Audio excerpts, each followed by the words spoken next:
Welcome to HBCU Game Day. We are moving closer into a championship weekend. Football in December. What's up, everybody? I'm Tolly from Atlanta. Joining me now, as always, it's the crew. Symone Stanley.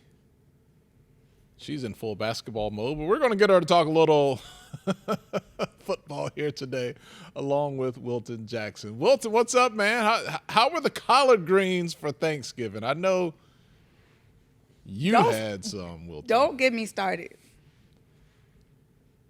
Man, them collard greens were good, Tyler. I'm not gonna lie to you. I had me a couple plates. They were good. It was just enough of what I needed. I don't get a chance to eat them a lot, because I have to run and run these 5Ks, 10Ks, 8Ks, whatever K. But they were good. All right, that's some good nutrients in there. Get it in the bloodstream and get you going. What did you have, Symone? Potato salad, little raisins. What did you have? I had some delicious things. Thank you. Don't try me. I had turkey. I had mac and cheese. I had stuffing. I had yams. All I had that. Cornbread casserole. And no collard greens. And no collard greens. Plate was dry. It sounds like it. No juice. There was no juice liquefying all my other foods. All right, your loss. More collard greens at the farmer's market for me and Wilton. All right, let's get into this football this weekend. The SWAC Championship. It will be in Jackson, Mississippi. There will be some collard greens at the tailgate somewhere as Prairie View rolls into town. The first time these two teams have faced each other this season, and the winner goes on to the Celebration Bowl. Will Jackson State repeat, or will Prairie View take it all the way to the A? Wilton, we'll start with you, man. 9-3, 9-2. Two of the top teams make it to the end. That's how it works. No mathematical formulas, none of that. Just decided on the field. Tyler, this is the game that we've all been kind of waiting for the last couple of weeks. I know, and you kind of alluded to it, talking about the different things that kind of stood in the way for Jackson State, whether it was going to be between Cookman, FAMU, Mississippi Valley. Those matchups have come and gone. Alcorn, Prairie View wrapped up the SWAC West, which we kind of pretty much had projected that they would. And so now we get the match that we've really been looking forward to. And, Tremaine Jackson gets a chance to see if he can pretty much put the final note on the SWAC play. Obviously, when he took the job, he said he wanted Prairie View to compete for SWAC championships, and he's 60 minutes away from doing that. And so now you get a Jackson State, a Prairie View team in Jackson. The last time these two teams played in the SWAC championship was 2021. Obviously, Jackson State won that game.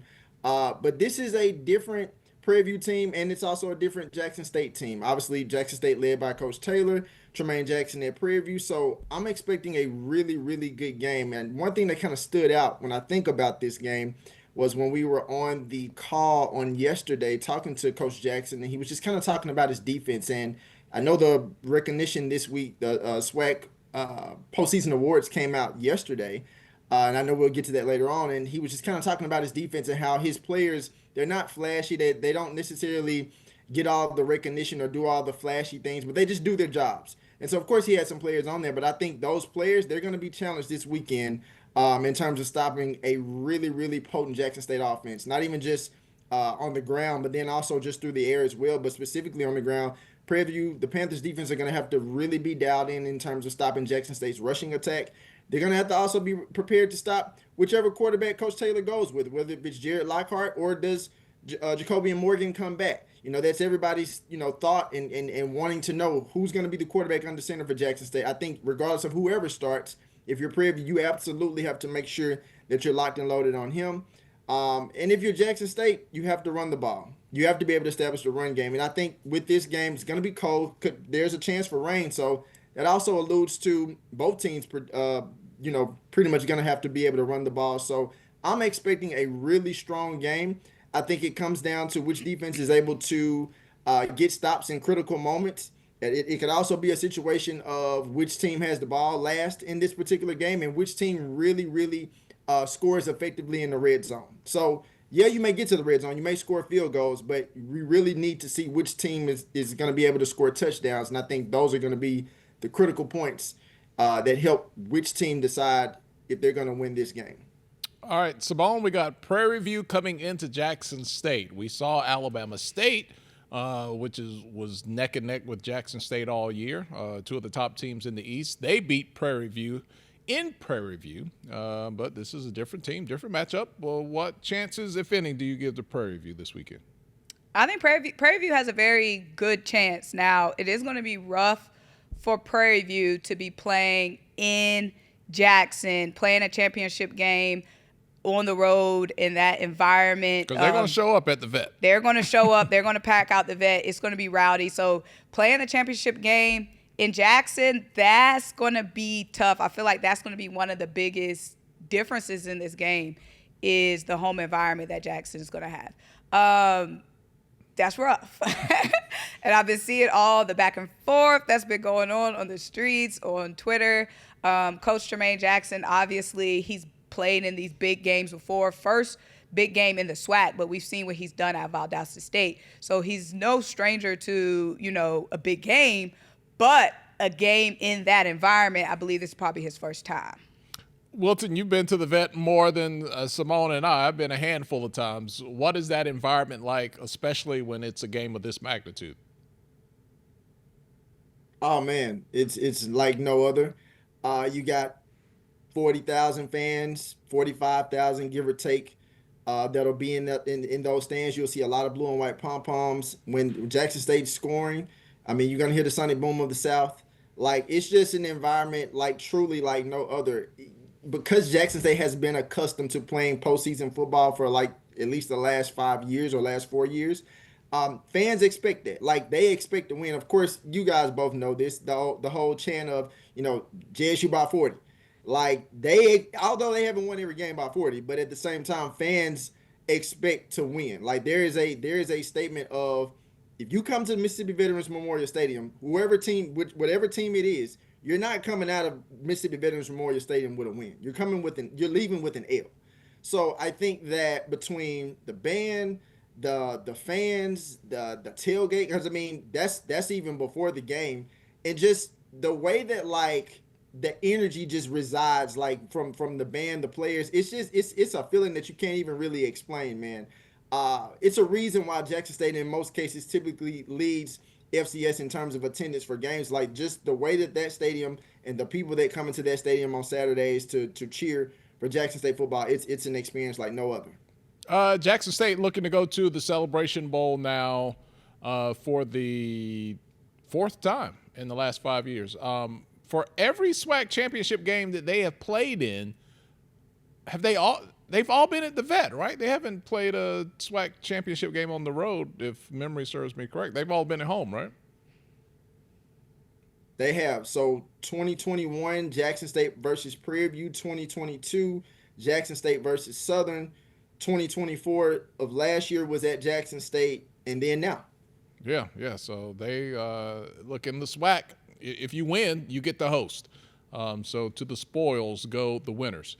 We got more. We're going to get back to the SWAC in just a second, but I just want to give a quick shout out to Albany State University. They defeated Benedict last weekend for the third time in a row, third time in 6 weeks in the NCAA playoffs. They're still the top seed in their region, so they'll be hosting Newberry this weekend. Look, have you seen Newberry play? I don't know. They're 11-1. They're taking on Albany State 12-1. So moving on, Albany State now has 2 wins, looking for their third win. Quinn Gray doing a great job at Albany State, Symone. Absolutely. Hit the ground running. Former Rattler, popping off at Albany State. Pretty much, Albany State, before Quinn Gray got there, already had that foundation of winning. So it's just good to know he came in, took the baton, kept it going. But to get multiple wins in the Division II playoffs. And Wilton, hosting. Yeah, Wilton, the only loss they had was to FAMU, and wasn't a bad loss. People were on the edge of their seats a little bit in the second half at Bragg Stadium. Yeah, that was very much a winnable game for Albany State, which in this particular case, if you look at it from a FAMU standpoint, it shouldn't have been that way. But this just goes to show you that Albany State was a really, really strong team from the very beginning when we actually didn't know how good they were going to be. But to beat a team, not one time, not two times, but three times, and to beat them in a playoff setting just speaks volumes to what Coach Gray is doing, where this program is headed. And they have a legitimate chance in keeping up with or potentially beating Newberry this weekend. So I like their chances. All right, so way to go, Albany State. We'll be cheering you guys on this weekend. All right, let's jump back into the SWAC because on Tuesday, the Players of the Year were announced as well as the Coach of the Year. So we're going to tell you all about that. Miles, just serve it up. Whichever one you serve up on these postseason awards, we're just going to talk about it. And I think there's some debate that could go, you could have some other candidates maybe that you felt like. All right, so we're going to start with Defensive Player of the Year. Quincy Ivory, some of his stats, 6 sacks on the year, 13.5 tackles for loss, 2 forced fumbles. Look, this guy was a monster on the edge for Jackson State University. Winning helps. If you look at Kelby Givens at Southern, his stats were higher, but his team, not so much. Only 2 wins, and they squeaked one away at the Bayou Classic. Symone, how'd you feel about Quincy Ivory getting the nod for Defensive Player of the Year? I like it. I know you can look at a guy with more stats, but it's also about the impact that you had. And Quincy Ivory's impact led to more wins to the school. Obviously, it's a team effort. But, I mean, when you're watching this game, this is a guy that's a drive stopper, completely changing the aspect of this defense. So I'm with it. I'm with Quincy getting this award. When you're a leader on a top defense in your conference, it's no reason you shouldn't get that nod. Wilton, Quincy Ivory, Defensive Player of the Year. Your thoughts? I think it's well deserved. I think that he made a strong case very early on. A lot of people didn't necessarily know who Quincy Ivory was in the very beginning for Jackson State, but it didn't take really long to figure out, who he was, what type of impact he had, because he had he had an impact directly in that very first game, if I recall, against Hampton that Jackson State won. And so from there, you just kind of started to see his name being called more and more, and especially in times where Jackson State needed a critical play on defense to maybe solidify a drive or maybe something to solidify a game. So I think that with the way that he's kind of, grew over this whole entire season with Jackson State, and it's someone that Coach Taylor kind of spoke highly of in the very beginning. And the crazy thing is like knowing that he won this award, I'd be very surprised to see what his reaction was like, because this is not a guy who really like talks loud. He's not, the person that's really just like boisterous or whatever. He's kind of quiet. But when it comes time to make plays on the field, do count on Quincy Ivory to be there at the right time. All right, I do have a bone to pick with the voting process because Quincy Ivory was also the newcomer of the year. Now, Quincy Ivory started his career at Mississippi Valley State. He was a quarterback. He didn't get any or much action, but he was on the roster, was there for a little while at Mississippi Valley State. So if this is your second time around in the SWAC, I don't think you can be the newcomer. That's the only bone I have there. Yeah, I'm with that. Like, that's your second school. Jackson State newcomer of the year, but you're not new to the SWAC. Yeah, he left and played defense and then transferred back in. But, that's not a big deal. More tongue-in-cheek than anything else. All right, Miles, where do we want to go next? All right, Andrew Body.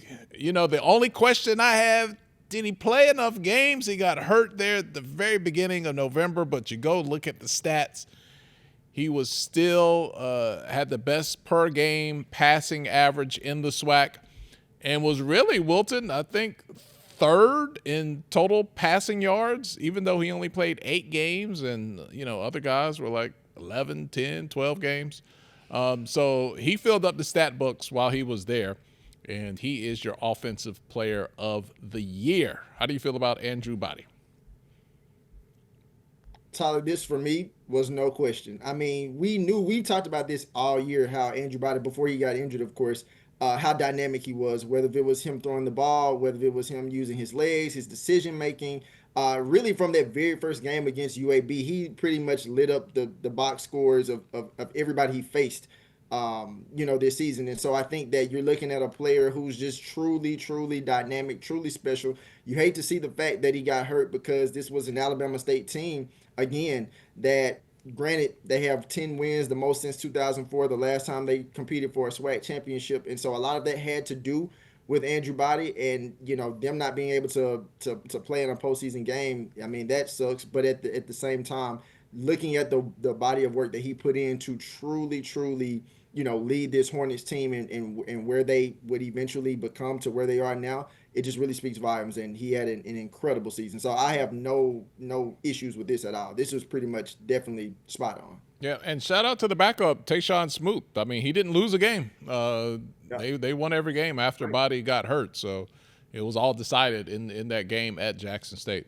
Symone, if Body would have played the entire season, his numbers would have been astronomical. He was already leading in He was top 3 overall passing yards, and like I said earlier. But man, he had a year. Yeah, and he posted he gonna be back. So had that year off with the injury, came back this year, already showed he picked up where he left off.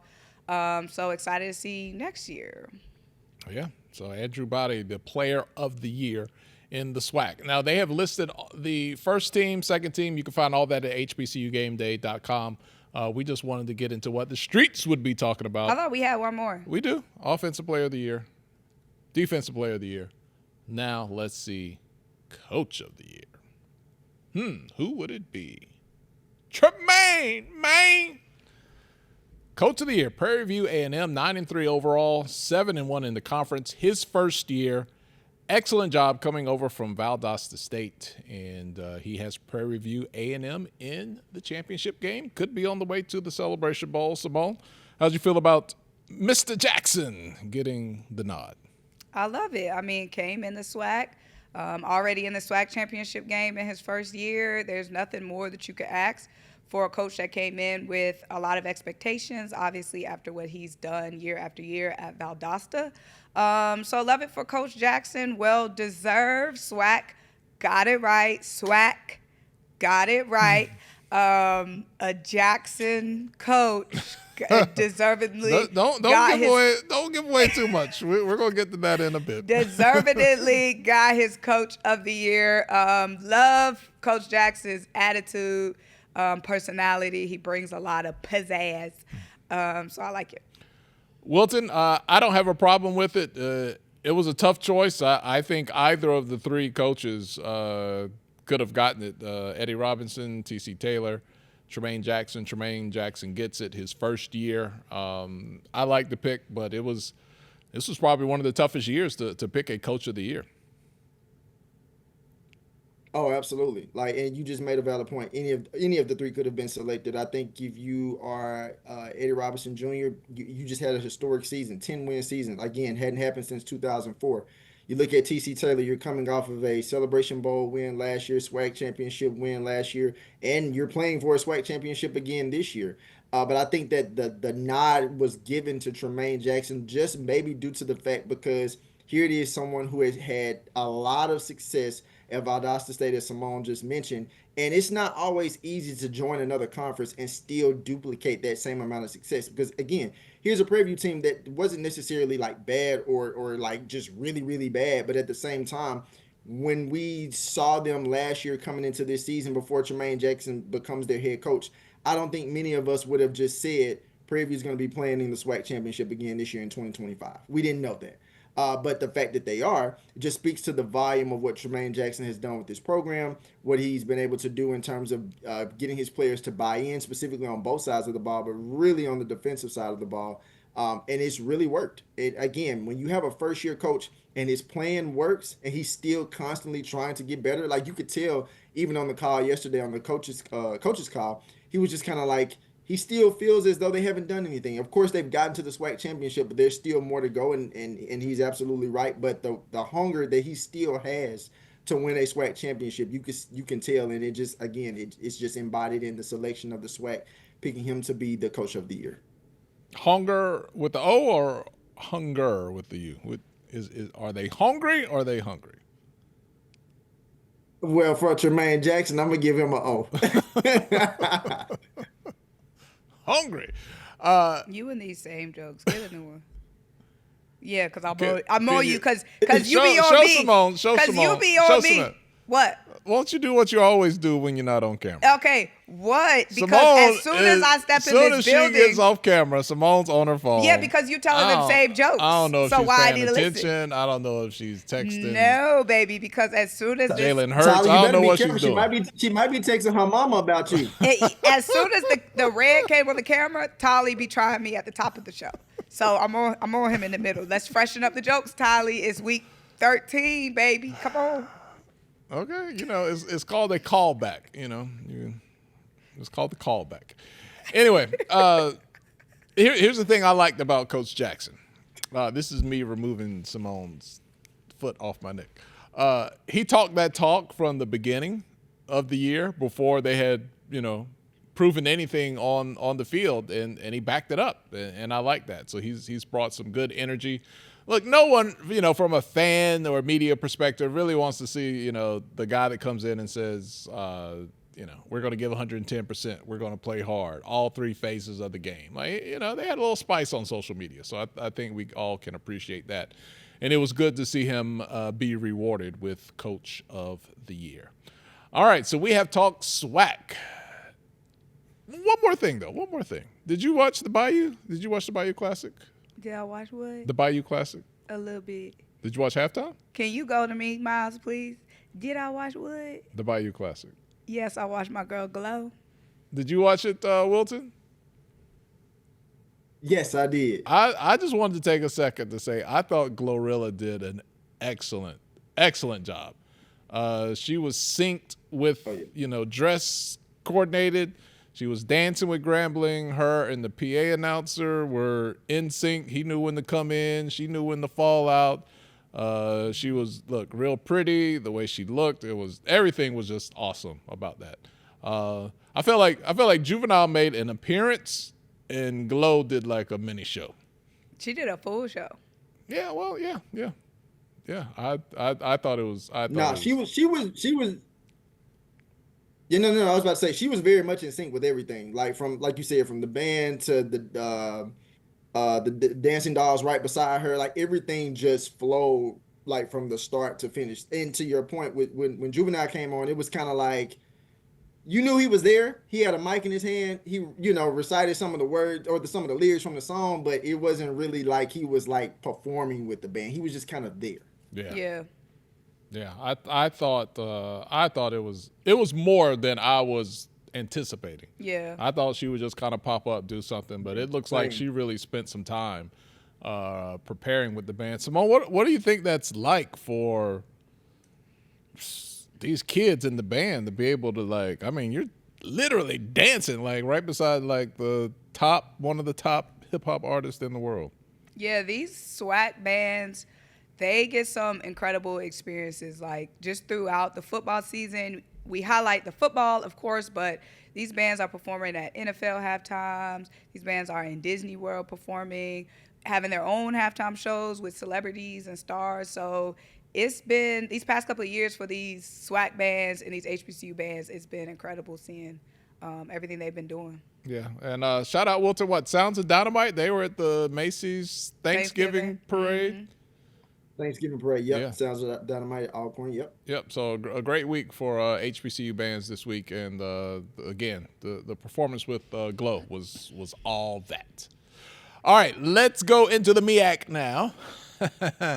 Nothing there to talk about football-wise. South Carolina State wrapped it up a couple of weeks ago. They're just sitting back waiting, trying to figure out, is it going to be Alcorn State? Is it going to be Jackson State? I mean, not Alcorn State, Prairie View. You know what I'm talking about. I was about to see. We have just done the whole show. I got thrown off talking about Sounds of Dynamite.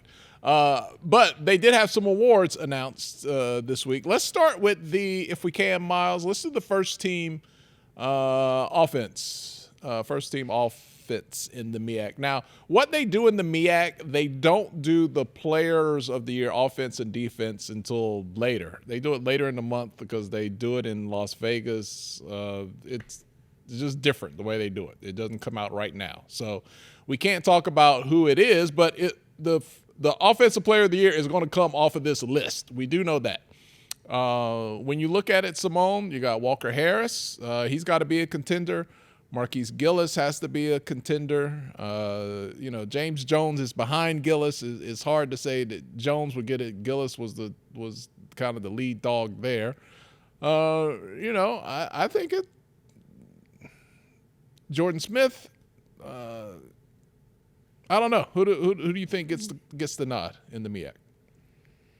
Man, it's hard when you talk about Delaware State because obviously Marquise Gillis is like the lead, but James Jones, what he adds to that room, they feed off of each other. So it's hard to pick just one of them. So I would have to probably go with Walker Harris because I don't want to have to pick between Marquise and James Jones. So I'll probably have to go with Walker Harris. Wilton, we would think that the player of the year on offense is going to come off of this list on the screen. We'll find out in a couple of weeks. But for right now, who do you think it would be? I would have to lean more toward Walker Harris in this case. And although Delaware State beat North Carolina Central, specifically when you start talking about the individual award, I do think it could be tailored more toward Walker Harris versus Marquise Gillis or James Jones. Yeah, because he threw for some yards this year. Yeah, didn't he break some records? Yeah, he had a year. And his team was competitive. I mean, they lost to Delaware State, they lost to South Carolina State, and both of those were good games. But don't be surprised if Walker Harris takes the award there for the Eagles.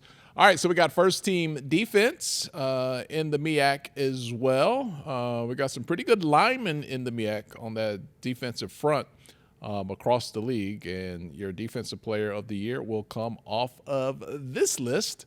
Michael Lunds, man, he had a year. Yeah. He had a year.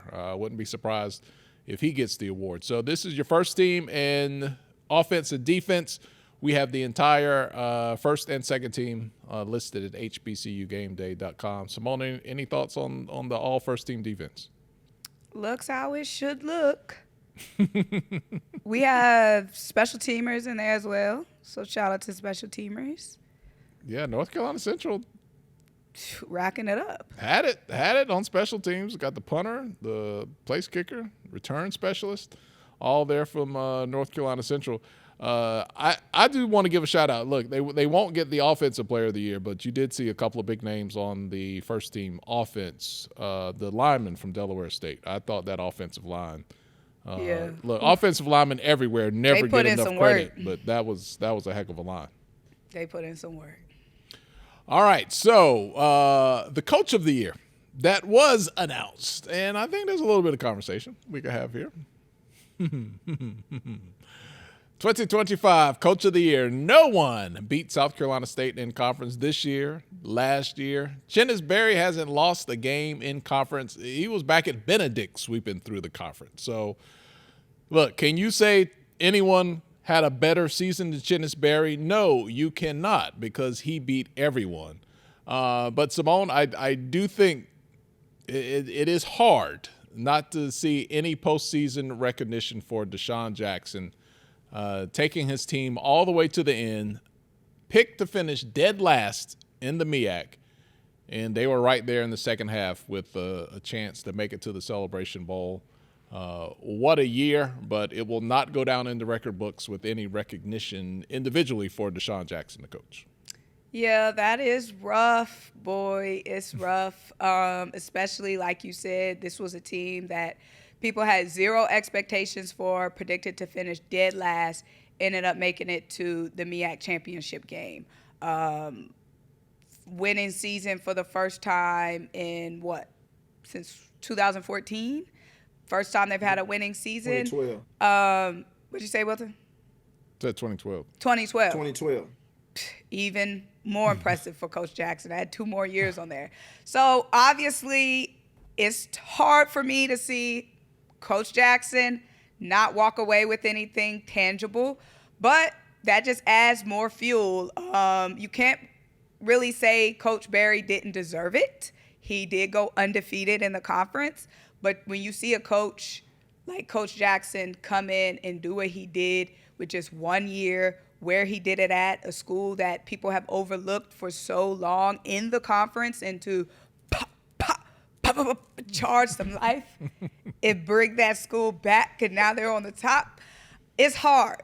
It's rough. It's tough, but it is what it is. You need a Kleenex? I mean, dang, because I feel like in any other league, you know what I mean? A coach of the year is a coach that did what Deshaun does, like surprises people, exceeds expectations. Coach Chennis Berry, respect, because the standard has been set, like you said, since Benedict. Coach Chennis Berry wins. The expectation is winning. So it's no surprise.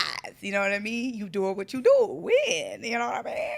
So it's just, usually you see a coach that exceeded expectations who wins Coach of the Year in other leagues. Wilton, who did what people didn't think they could do. Wilton, is it harder to win when everyone expects you to win, or is it harder to win when everyone expects you to lose? He don't know. I would say it's a little hard. Honestly, I would say it's a little harder when everybody expects you to win.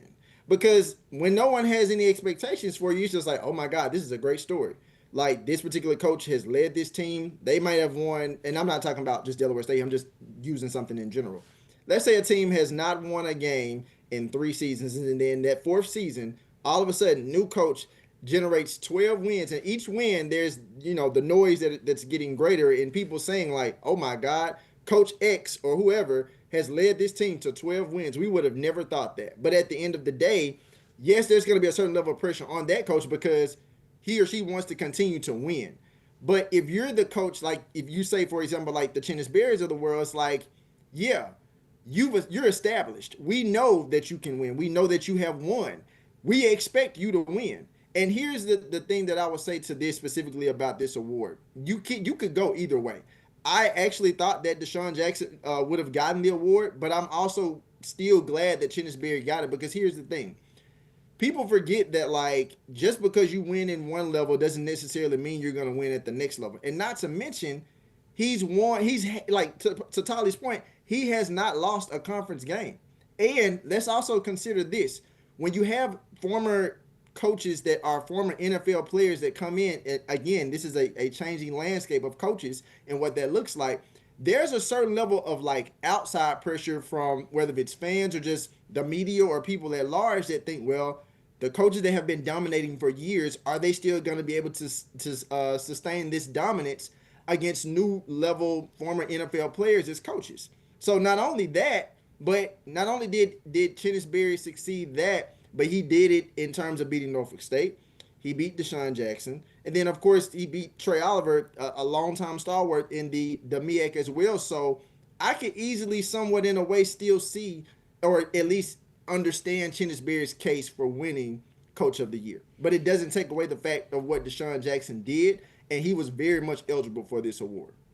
Yeah, it could have gone either way, and maybe the voters just looked at it as whoever won the game, that was your Coach of the Year. I often think like Bob for marketing and put my Bob glasses on, and I'd say I don't know how Deshaun Jackson, how long he's going to be at Delaware State. My sense is it'll be a good time, not a long time. I would want to have him somewhere in the eternal record books of the MEAC, his name. That he coached there with some sort of award, recognition, championship, something. I would not, in this day and age when people quickly forget history, I would always want to be able to point back and say, hey, yep, Deshaun Jackson won Coach of the Year, or Deshaun Jackson, did this or that. But that's how Bob for marketing. He's in my history books. He's in your, what's the word, Wilton? What word did they give Symone last week? Celebridom. They just be inventing words coming at you. Stuff. He's in my book. Don't worry, Deshaun. I won't forget you. Celebrity.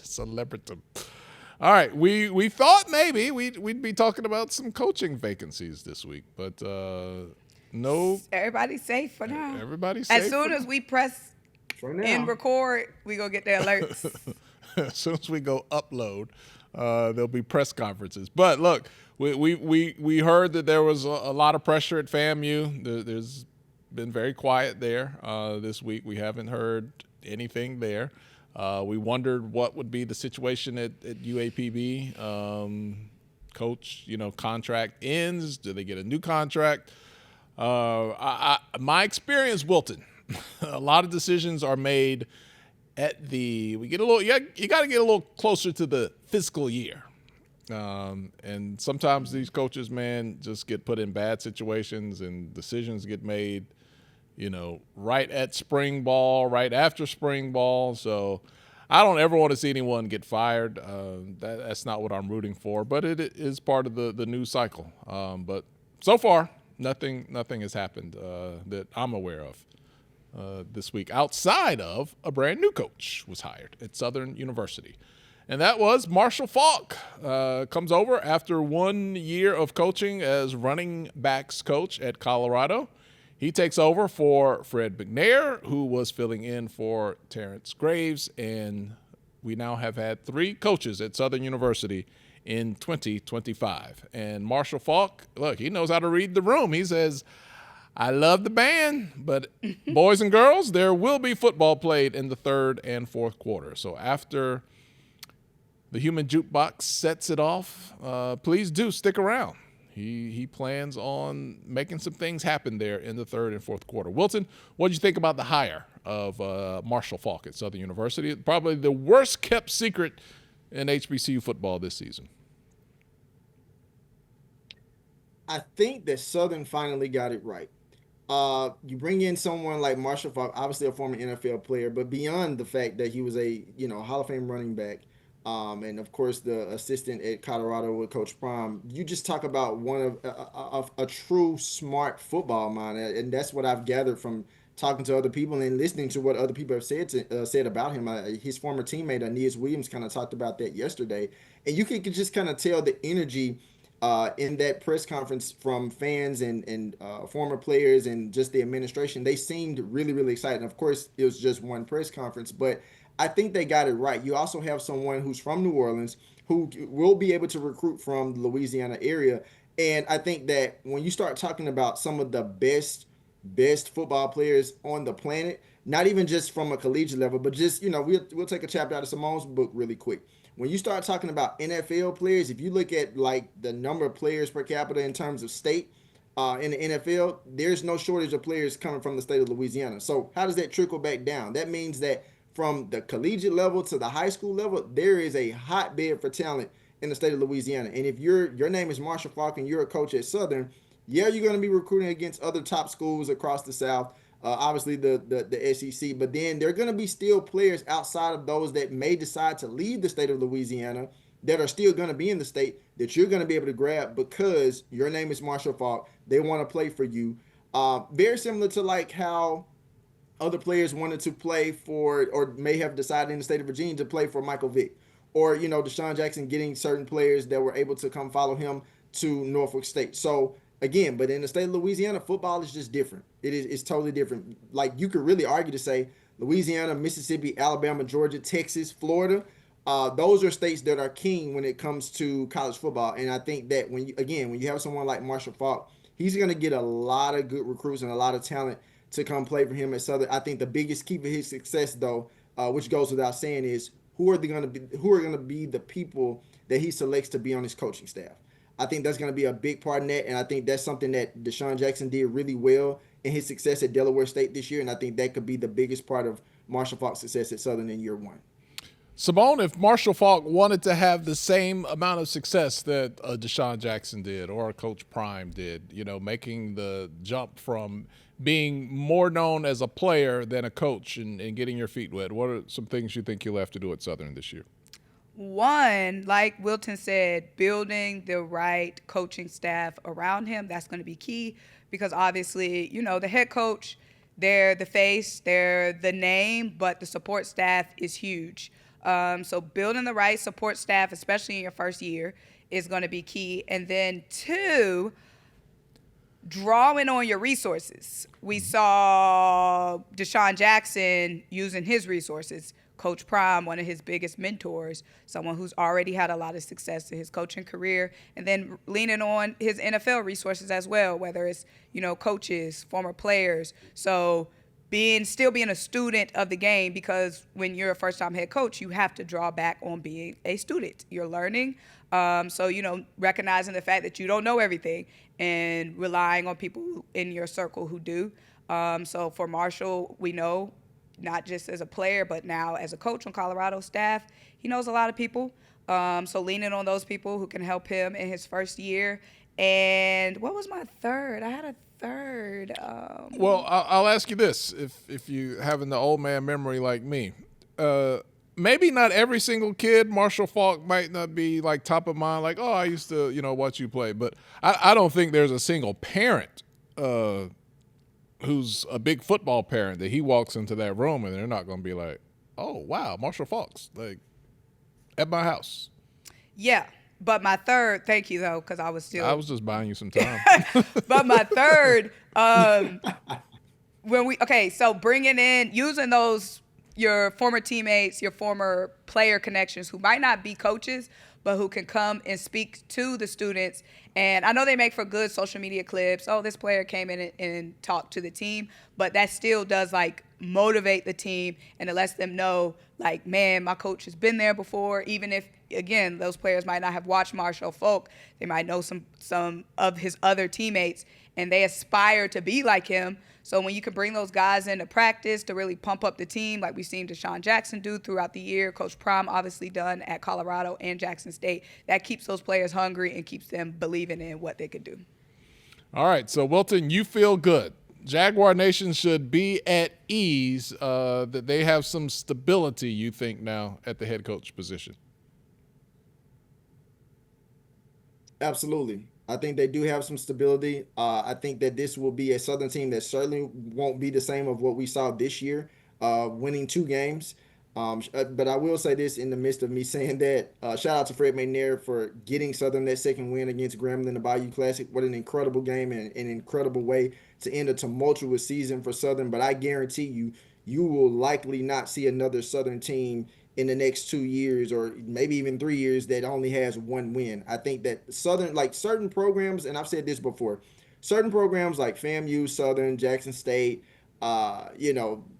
programs like that, you don't ever want them to be down. I think it's always good when you can have them, and that doesn't necessarily mean like they should just always win the SWAC or just be, the Celebration Bowl champion every single year. What I mean by that is it's just good when your blue blood programs amongst HBCU football are playing well. And again, when you get a coach like a Marshall Faulk to come in and kind of essentially start a new chapter for what Southern football can be, I just think it looks well for the program, and then it also looks well for HBCU football as well. Yeah, your blue bloods have to stay good to keep the haters on board, because when the blue blood falls off, then the haters are just going to move on to somebody else that they want to hate watch. Your fans are going to be there, but you can't underestimate the currency that the haters bring.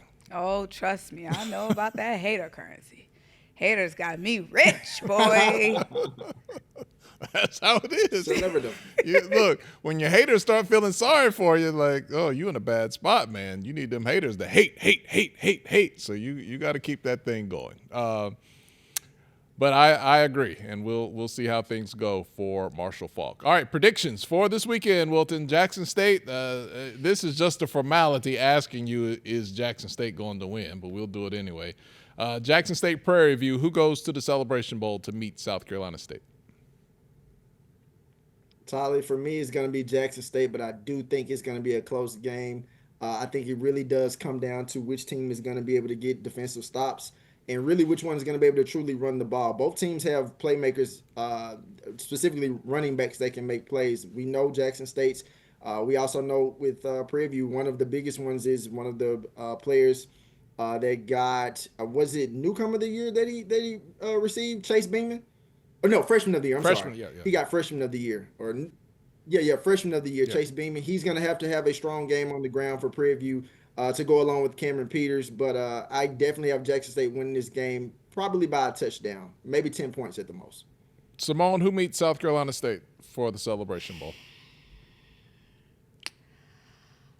It's going to be hard to beat Jackson at home in a championship game.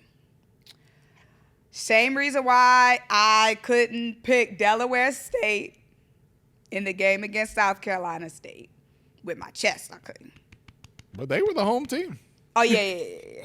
But I mean, you saw the tape. The Bulldogs, they pulled up to Delaware. But Jackson State in this TC Taylor era, if you let me finish, Tolly, have been here before in the SWAC. They have done it in the SWAC. They know how to win, right? This Tremaine Jackson Prairie View team, they're still the new kids on the block, if you let me finish.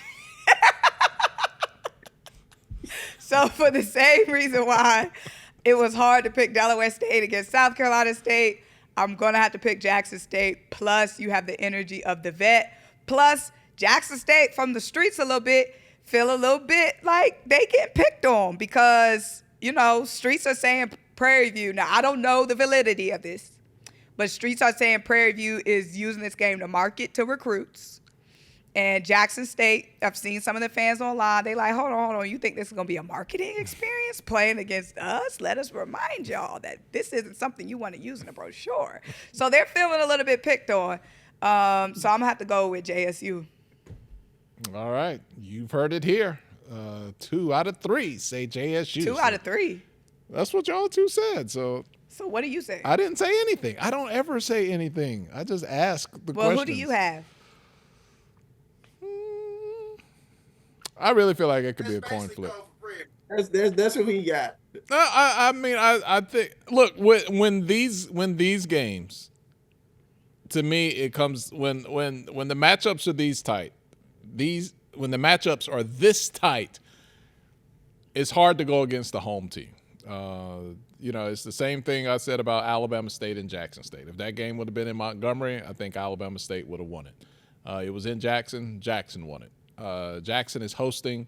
This is going to be an evenly matched game, but I would not put any money against Jackson State losing a SWAC championship game at the vet. We established early at the beginning of the show, 3 years, we've seen it. When they play at home for the SWAC championship, they go to the Celebration Bowl. So I am not going against Jackson State in this game, but I would not be like, oh my God, I can't believe Prairie View won if it goes that way. But I'll say Jackson State as well.